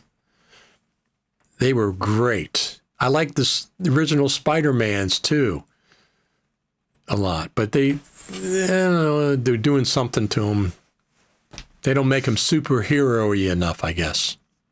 Anyway, I'm going to get out of here, get on with the rest of my Saturday. Thank you all for tuning in, each and every one of you. Thanks for the Final Cut Pro team. You're the best. We'll probably see, we'll see you next Saturday, probably around 2 o'clock. I don't think there's anything going on with Final Cut between now and then. They might announce the M5 Mac event. We'll pay attention to that and see what's going on. Thanks, everyone. You're a great audience. I appreciate each and every one of you. Don't forget, thumbs up and subscribe. Protection against kryptonite Lego. There you go. I'm going to get out of here. Thanks, everybody, for tuning in. See you next week. I have a new video up on my YouTube channel with my iPhone 17 Pro Max and filmed in ProRes RAW, open gate, and 17:9. See you next week.